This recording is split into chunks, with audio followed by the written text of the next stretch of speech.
Review session tonight, 7 o'clock. Hope everybody saw the link on D2L. Yeah. And I don't have anything, I don't think, before that. Does anybody have questions, concerns before we dive into today's what have you? All right. So this lecture, the lecture before the exam lecture, kind of a lighter one again, but this is exploring how advertising and media and legislation are used for promoting or discouraging drug use in this country, really. And what should hopefully come through today in the lecture, we're going to do a brief overview of psychology that's used in advertising and that.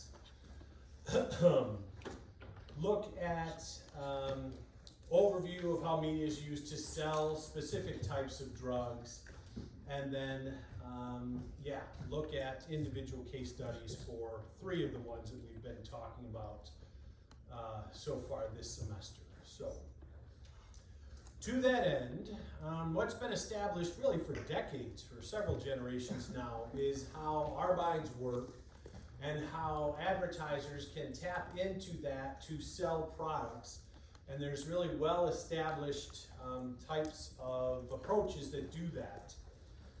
Several of which are shown here. So the reciprocity principle, buy one, get one free. This is a great way to get people to think that there is some urgency with what you're buying, when a lot of times whoever is selling it just has a surplus of things and they're trying to get rid of it. But there's something about thinking, you know, if I buy this at regular price, I can get a whole other one for free that really just, you know, it grabs certain people and they gravitate towards whatever is being sold. Idea of commitment, this is big with the timeshare game. You know, you see an advertisement that, you know, there's these condos down in Florida that are awesome. You can come and hang out for a week and you just have to pay for a little bit of it. And what you do is you have to go down to Florida, then you're going to sit through this pitch, and you can stay for 3 or 4 days in some resort and have all kinds of fun, and everything is great. And all you have to do is sit through this pitch. You don't have to buy anything. You're not committed for anything, but you just have to sit through this pitch.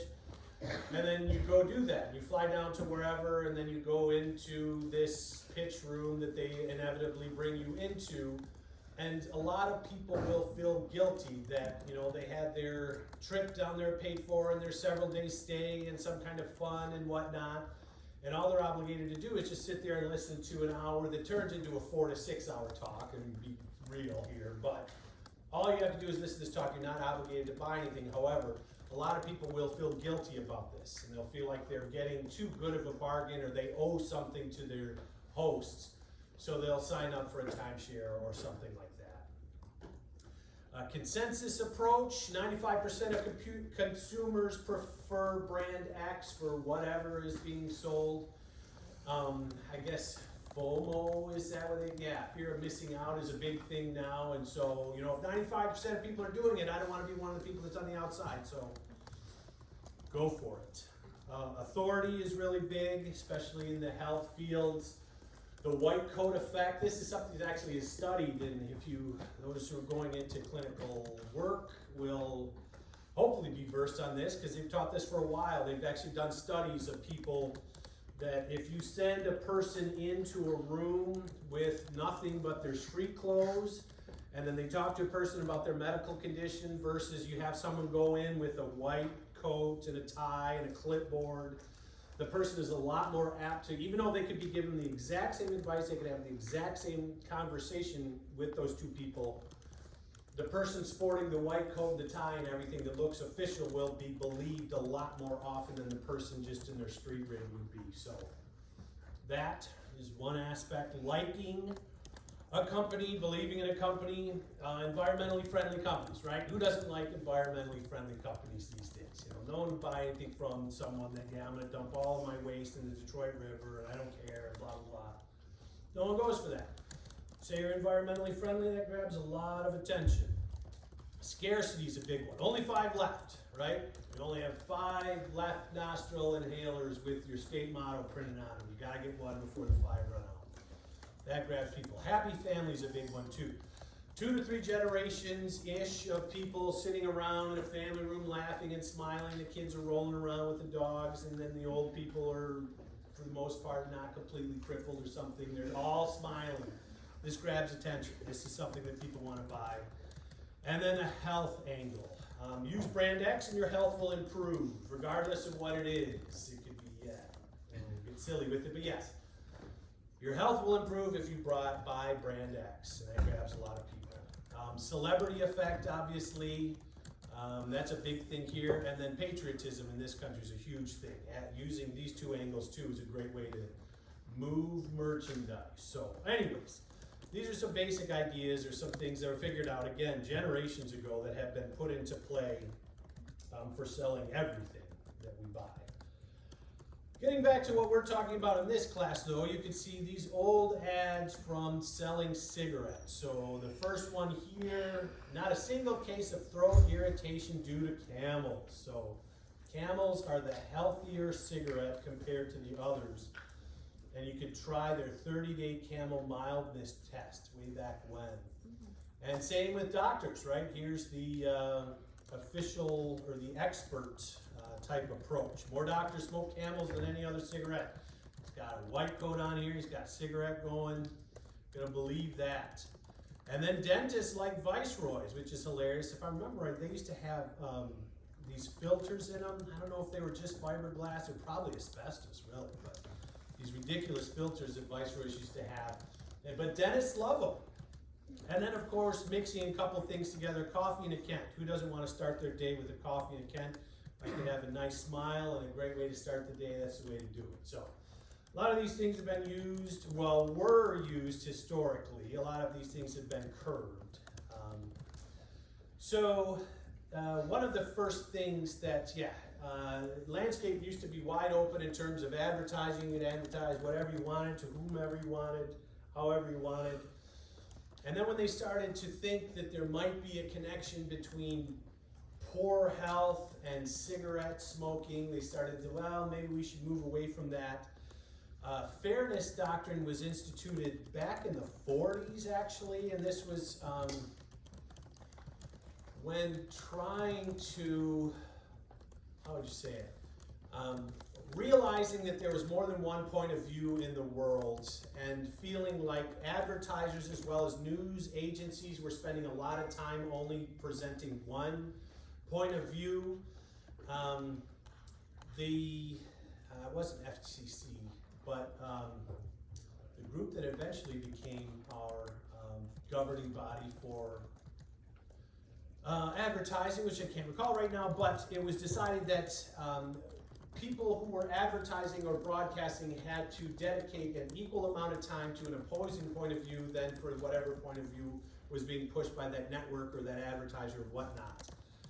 That became known as the Fairness Doctrine, and then that got applied by the FCC to tobacco advertising in the late 60s.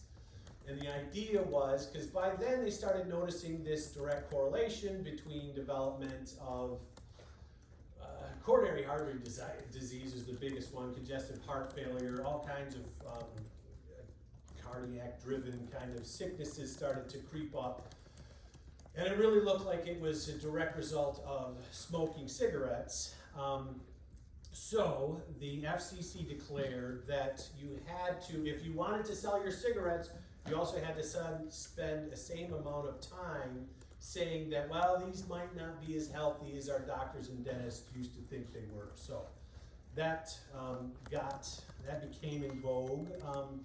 Several years after that, there was an outright ban on TV and radio.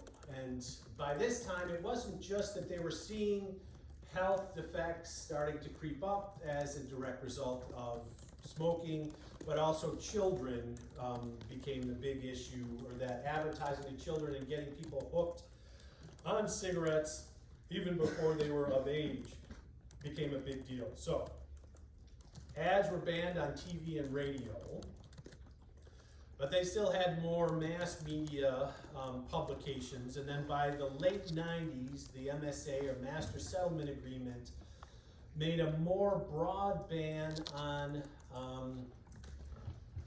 where you could advertise your product, and it really revolved around whether or not people who were under the age of 18 would be seen, if you were going to advertise in a magazine, it had to be an adult-themed magazine, kind of a general population magazine, can be viewed by people under 18, and that was a bad thing. So only adult advertisements, only after, 9 or 10 at night could you put something on TV.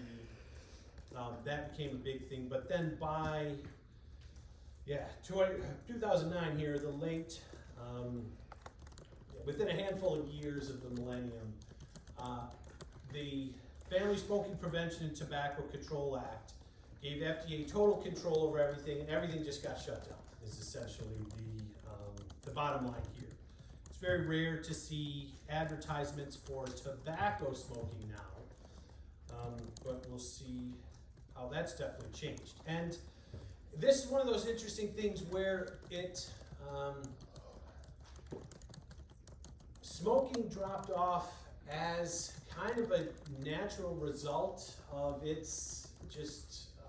of people seeing the health aspects of it, or the poor health that originated from, especially overabundance of smoking, or overdosing on smoking, if you will. As you can see here, the statistics from 1965 all the way to 2018 show this dramatic drop. We started at about 42% of adults were smoking at the time, and then by a handful of years ago, that number has dropped to 14%. This shows definitely has crashed precipitously over the last 3 decades for sure. And then the same with death rate due to smoking. This has also come down appreciably over the last 30 years as a direct result of this. So this is one of those things that it wasn't so much that advertising tapered off, it's that people just stopped using it due to the negative health effects that smoking had on people. So there was a concurrent dip in the advertising, but this was more, the drop in smoking was more driven by just the health aspect of it. And this is a horrible slide here, but what I want you to realize, or what you to see, so there's a number of different types of advertisements and promotional things, sales that were offered, if you see. So direct advertising is in all these different colors where it can be done. Promotional allowance are, that's the buy one, get one free kind of thing. And then price reduction. And as you can see in the later 90s, back up here. All of the advertising in the tobacco world for a long, long time was fairly the same. You can see there's an increase in the amount of money spent in all of these different versions, but it all changed in the late 90s when only discounts and promotional gigs were allowed to be used for advertising. So I'm sure anybody that has gone to a gas station here has seen a number, they're plastered with, this is how much a carton costs, and et cetera, et cetera. So you can advertise at point of sale places, but that falls under a different coverage than newspapers, magazines, internet now, that sort of thing. So what this shows is just a great change within a 10-year span of how cigarettes and tobacco products were being advertised in this country. Okay, interestingly enough though, about 20 years ago, vaping was developed by chemists that wanted to deliver that nicotine drug without having to combust organic material to the extent that you do with smoking. So that, that technology was developed, but then since this was a new technology, there was a lot of gray area with how does this fall, since it's not technically tobacco anymore. There is the active ingredient, but it's a different medium that it's encased in. And so vaping really started taking over, and people were allowed to start bringing in ads back into magazines using like D-list celebrities, if you will. But with the origination of social media, these influencers, I guess they're called, became very big. Because what was happening then is people who would have lots and lots of followers would be approached by a specific vaping brand and said, you know, if you will smoke on your channel or advertise while you're smoking this, we'll pay you X amount of money. And so they were getting their advertisement done that way and kind of skirting FCC law that way. And this was interesting because this vaping does fit this sort of advertising or behavior follows advertising sort of thing. As you can see here from this study from good 10 years ago, between 2011 and 2014, in the green bars we have a certain amount of dollars spent on advertising. So our Y is dollars spent on e-cigarette advertising in millions. And then our X are just different years. And then as we see, there's an increase in the amount of advertising each year. And then the orange line shows past 30-day e-cigarette reporting amongst youth. And you can see there's an increase there. And that only has compounded since that time. So here's fresher numbers than that. So with the same amount of boost we saw here, we still see a huge increase in the amount of e-cigarettes. And a lot of the other traditional tobaccos have either plateaued or really dropped off. Cigarettes and cigars dropped off and they've kind of plateaued. Smokeless tobacco has always just had kind of one steady amount that people just go for. And hookah and pipe looks like at the end there. But the idea is that e-cigarettes have become a lot more popular than all other traditional forms of tobacco consumption. And there is still a lot more advertising in the e-cigarette space where there isn't any of that in the traditional tobacco space. So, whether this really is a one-to-one correlation is unclear, but what is clear is that there is a distinct rise in e-cigarette use with just nicotine vaping, as well as there's still ways of getting around advertising laws when using social media, et cetera, et cetera. So. All right, let's get on to booze. So I assume nobody needs to be introduced to these two individuals here. This was a Korean celebrity, I believe, selling beer. But this absinthe ad here, this has been said to be the oldest advertisement still in existence. And I may have that wrong, but that's what I read about it. This is from, I guess, later quarter of the 18th century when this ad for absinthe was made. If you're not familiar, that's an alcohol that usually have wormwood soaked into. Apparently around the turn of the last century was huge in the poet and artist groups because it's a high alcohol booze, so it gets you loopy pretty good. But the wormwood effect in it is a mild to heavy hallucinogen. So the people would drink absinthe and trip out and write poems and draw paintings and whatnot. But anyways, bottom line is, this is an old advertisement for an alcohol from Europe from way, way long ago. So alcohol is a little bit different. As it says, guided by a self-regulated market and advertising codes. And one of the biggest and still to this day rules that that this market follows is the 30% rule. So as it states here, no alcohol marketing in any media where greater than 30% of the audience is under 21. So if you have greater than 1/3 of your audience being of the group that cannot legally consume alcohol, you're not allowed to advertise there.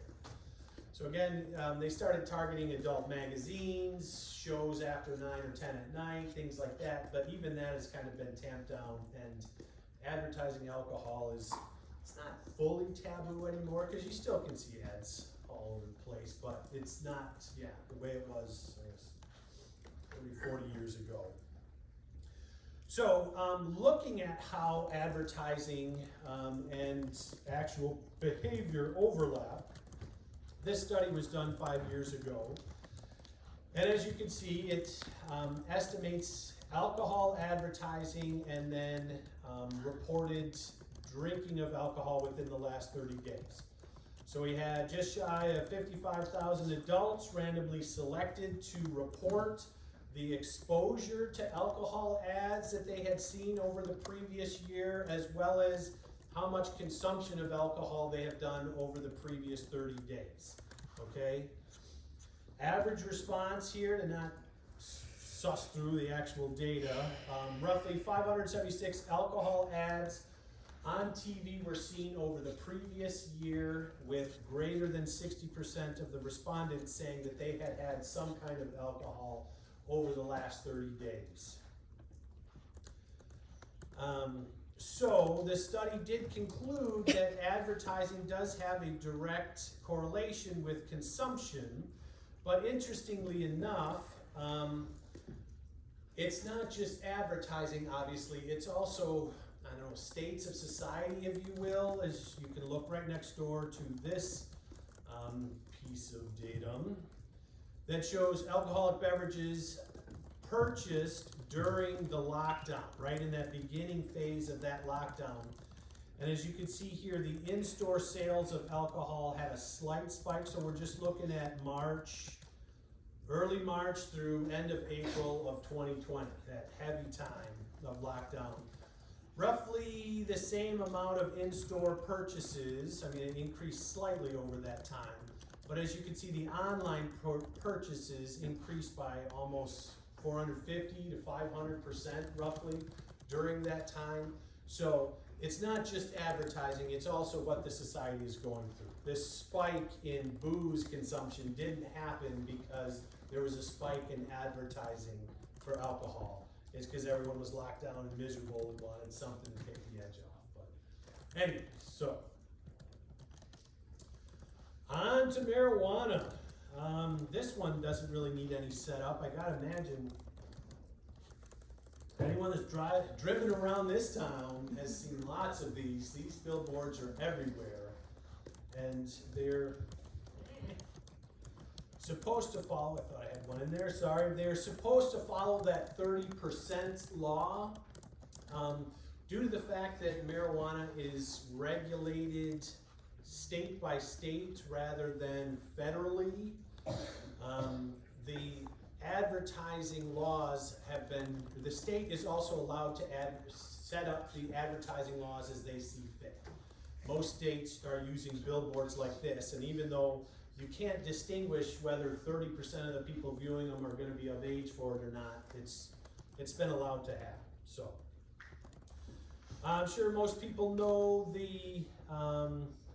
the country is divided by states that allow for different stages of legalization, if you will. So here, green are the areas that are fully legalized marijuana. Looks like the lighter green or greenish gray is medical and recreational. Medical alone just has the green plus in it.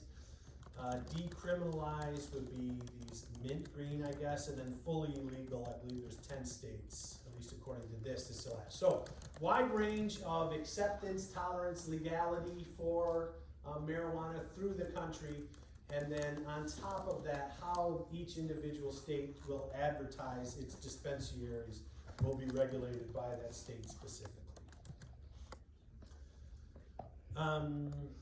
Right, so yeah, I guess I misordered these, my apologies. So this is essentially what I just said. A lot of billboards are used because they're local advertising. They're apparently allowed by the state, even though it won't necessarily follow that 30% law or 30% rule. But yeah, that's the biggest way that, or the most noticeable way that companies or dispensaries are advertising marijuana use. One of the slicker, more modern ways is through geofencing. So this is essentially just a way of tracking people, where their cell phone's on in a specific area. So the way that this works, at least in this state, Groups like this, the Cannabis Marketing Association, will work with groups like this, Michigan Creative. Michigan Creative will help businesses advertise and organize and do sorts of things. It kind of is an upstart for upstarts, if you will. But the Cannabis Marketing Association went to Michigan Creative and got lists of people and for this geofencing. And what they'll do is they will take users that they know are of legal age for purchasing, that are, say, within zip code 48824, or a specific subset there, and they will just spam their phones with an advertisement for a dispensary or some product in multiple dispensaries that's on sale or something like that. And they'll actually use that as advertising because they have enough information on everybody to know that they're of age. They also know where they're specifically at, so they can just spam all of these phones in this little area, this fenced off area, virtually fenced off area, with an advertisement for a dispensary or a sale from a specific product that's in multiple dispensaries, something like that. So geofencing is a very modern way that's being used for advertising dispensaries and cannabis in Michigan. And we can see that there has been an increase in the overall amount of marijuana consumption in the state, especially after recreation becoming legal for recreational purposes versus medical. As medical really hasn't grown much, even though they've been, so this starts December of 2019 and then goes through 2020, early 2022. Medical cannabis consumption has been very steady, really not prone to advertisement. The recreational marijuana obviously is on a different scale, as this continues to increase as advertisement about it also increases.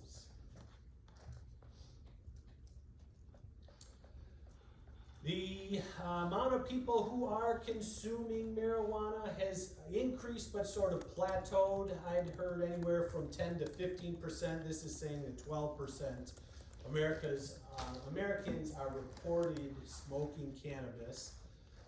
And then the difference between legal and illegal cannabis sales is still just, it's not just the difference between shooting a bullet and throwing one, but there is a huge distinction between, so in the blue bars here is all of the legal marijuana sales, and then the projected, this is several years old, projected legal sales, and then the illicit sales here in gray. And this is seen across the country. You know, one of the biggest motivators for legalizing marijuana was that there would be this crash in the underground sales or the illegal cannabis sales in the country. And not only did we not see that happen, there's actually been an expansion of illegal cannabis sales, especially in big states. California, Washington are having huge issues with this. But yeah. So, to try and bring all of this back to some point that we can use for this class, talking about the connection with addiction and advertising. The setup with Brave New World, if you're familiar with this is essentially a dystopian, futuristic society where Aldous Huxley wrote about people essentially just turning into these brainless cogs that would do anything that the state told them to do based off of the disinformation or the advertising that the state was doing. And I don't think it's that dire a look, but this is a much better read. Tamara Piety's Merchants of Discontent is really good. Talking about the psychology of advertising and then how